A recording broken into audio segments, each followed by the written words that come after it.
Bueno, entonces hoy vamos a ver la medición del valor la medición del valor percibido, o sea, del precio, y la sensibilidad al precio. ¿Cómo se mide esa sensibilidad al precio? Hay distintos tipos de procedimientos para la medición, ¿sí? Y estos tipos de procedimientos se resumen en dos aspectos principales: la condición de la medición y la variable que se está midiendo. Entonces, a partir de ahí vamos a tener como condiciones de medición estudios controlados y estudios no controlados. Y vamos a tener estudios sobre compras reales, es decir, lo que se está midiendo, compras reales, y la otra variable va a ser las preferencias y las intenciones del consumidor. En los estudios sin control sobre compras reales, tenemos distintos tipos de medición a la sensibilidad al precio. Tenemos los datos históricos. Estos datos históricos son lo que nosotros sacamos de los informes contables, ¿sí? Los informes contables son los estados contables que presenta la empresa anualmente, aunque si nosotros necesitamos, le podemos pedir a contaduría que nos haga con periodos más pequeños, ¿no? ¿Qué beneficios tienen estos datos históricos? Que son económicos, porque contaduría lo tiene que hacer de todas formas, ¿no? Y el otro beneficio es que lo tenemos disponible, ¿sí? Nosotros lo pedimos y contaduría nos puede enviar. También lo tenemos disponible para todos los productos, ¿sí? Porque contaduría lleva un control de las ventas, le podemos decir que nos divida por productos, por tipo de productos, y así tener esa información. ¿Cuáles son las desventajas? Las desventajas que son históricos. Es decir, nosotros tenemos que esperar que terminen esos estados contables, que puede ser que estén, que sean hoy al 31 de diciembre del 2019. Lógicamente que no nos van a servir mucho esos datos, pero los podríamos tomar como una tendencia. ¿Me escuchan? Sí, sí, profe. Sí, profe. Hay alguno que tiene abierto el micrófono, si lo puede cerrar, así.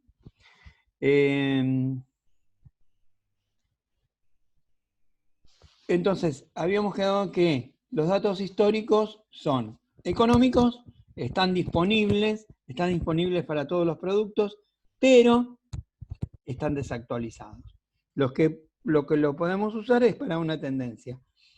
La cuestión con el cliente es esta. ¿Vamos a medir la sensibilidad al precio? Sí, la vamos a medir. ¿No tenemos dinero para hacer otro tipo de estudios? Bueno, aunque sea, hacemos datos históricos. ¿Sí? Es preferible, ante no hacer nada, hacer, aunque sea estos datos históricos, que nos van a dar una tendencia de qué pasa si se aumentan los precios, si nos baja la demanda, ¿sí? Es para eso, estamos midiendo sensibilidad al precio, ¿no?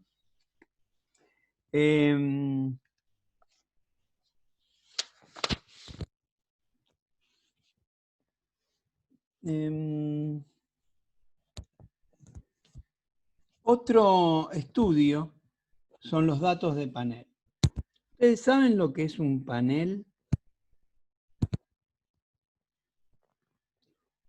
Un panel para estudiar la sensibilidad al precio está formado por un conjunto de familias, ¿sí? Y donde cada familia tiene que mantener un registro diario de todas las compras que hace. Eso es a través de unas planillas que le da la empresa. Generalmente la hacen empresas de investigación de mercado, donde la empresa principal le da ese trabajo, ¿no? Y en esa planilla, además de marcar las marcas que a la empresa le interesa, va a marcar las marcas de la competencia también. Y tienen que anotar los precios de todas las compras que se le han pagado. Y los resúmenes son semanales o quincenales. ¿Cuáles son las ventajas? Se pueden acumular observaciones más rápidamente con datos de panel semanales que con datos con datos históricos, como habíamos visto, porque pueden ser mensuales, trimestrales y hasta anuales, ¿no? Reduciendo el problema de que otros factores cambien y reduzcan la posibilidad de comparar los datos. Otra ventaja es que se puede observar el precio real pagado y no la media de los precios que cobran las distintas tiendas. Y se pueden identificar las ventas realizadas con cupones, promociones que cambian el precio que realmente han pagado, ¿sí? Si tienen, por ejemplo, alguna tarjeta de fidelización, eso se ve en la planilla cuando anotan el precio que realmente pagaron. Otra ventaja es que se pueden conseguir datos sobre las ventas y los precios de los productos que compiten con ellos, ¿sí? Y otro es que se puede poner en relación de sensibilidad al precio con las diversas clasificaciones demográficas de los clientes. Es decir, podemos comparar si un aumento de precio incidió más en capital que en provincia de Buenos Aires, que en Córdoba, que en Santa Fe. Sí, podemos hacer ese tipo de comparaciones. ¿Cuáles son los inconvenientes? Que a pesar de solucionar el problema que tienen los datos históricos, son semanales, ¿sí? O quincenales. En ese periodo de tiempo, más en la Argentina, puede pasar cualquier cosa, ¿no? Y además que hay un problema con las familias. En realidad lo podemos centrar en dos problemas. Una, de todas las familias que se les ofrece hacer este tipo de tarea, que seguramente que se les paga, ¿no? O con dinero o con productos. Solamente el 5% acepta. Porque es un trabajo, ¿no? Llenar la planillita con todas las compras que se hacen. Y el otro problema es el acostumbramiento, ¿sí? Y la rutina. Y ya el responsable de la familia en llenar la planilla, como que se acostumbre y que después, cuando tiene que llena lo que le parece, ¿no? Así que para evitar eso, lo que hacen las empresas es que cada tanto van rotando las familias. Esos serían los datos de panel. Después tenemos los datos de escáner. ¿Y cuál es el problema que venimos arrastrando nosotros? El tema del tiempo, ¿sí? Vimos que los datos de panel, que ahí sí hay que pagar, la empresa tiene que pagar, ¿sí? Contra los datos históricos que son económicos, que no los tienen que pagar. Los datos de panel solucionaban el tema del tiempo en que sean más rápidas las mediciones. El escáner, ¿sí? Que es un sistema que las empresas tienen que instalar, y por supuesto que es mucho más caro que hacer datos de panel, ¿sí? Lo que hace son auditorías externas a través de códigos de barra, ¿sí? Y lo que hace es monitorear la sensibilidad del precio online, ¿sí? Porque cada vez que pasan un producto por la caja, ya queda registrado, ¿sí? En los datos de escáner. La información es casi inmediata y se verifican los movimientos de los productos. Hay un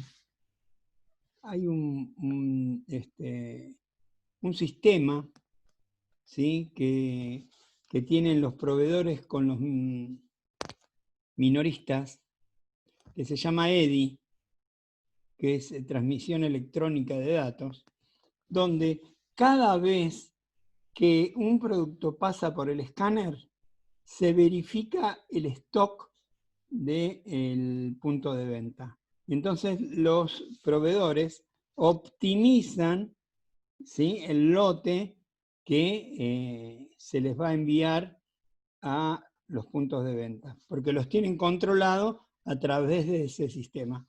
Es un sistema muy caro, no todos lo tienen, sí las grandes cadenas, ¿no?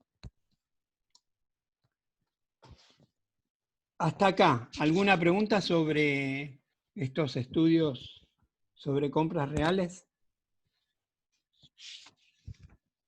Bueno, vamos a pasar al estudio sin control de preferencias e intenciones. Acá la técnica para medir la sensibilidad al precio está referida hacia las preferencias de marca y las intenciones de compra. Las empresas que prefieren hacer las mediciones no sobre compras reales, sino sobre preferencias e intenciones, lo hacen por las siguientes razones.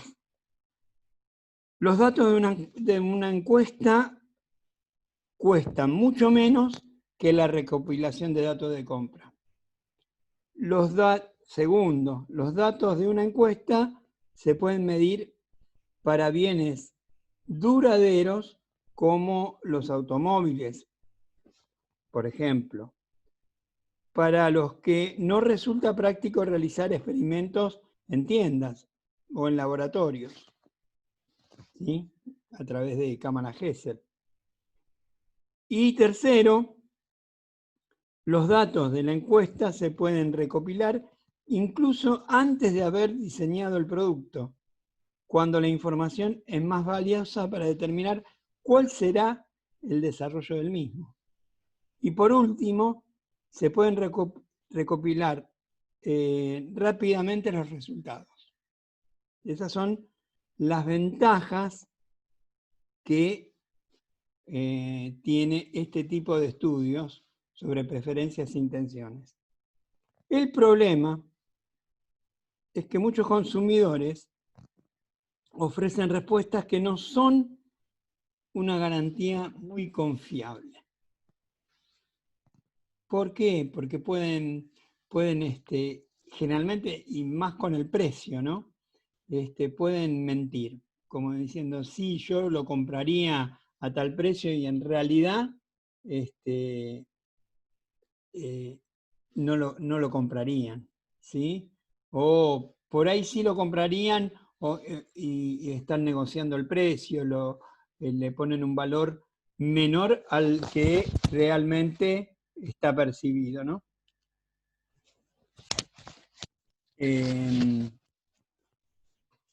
Entonces, vamos a los tipos de medición de estudios sin control de preferencias e intenciones. Preguntas directas. Las preguntas directas, y con este punto terminamos esta parte de la clase.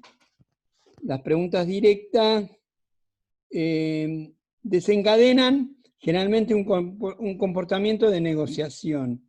Los consumidores declaran un precio generalmente inferior al que realmente pagarían. O sea que este tipo de estudio de pregunta directa no está recomendado para el estudio de preferencias e intenciones, porque generalmente el consumidor negocia el precio y entonces no nos va a dar un parámetro confiable para hacer un estudio de sensibilidad. El autor dice que son estudios inútiles, ¿sí? Y que pueden provocar errores importantes.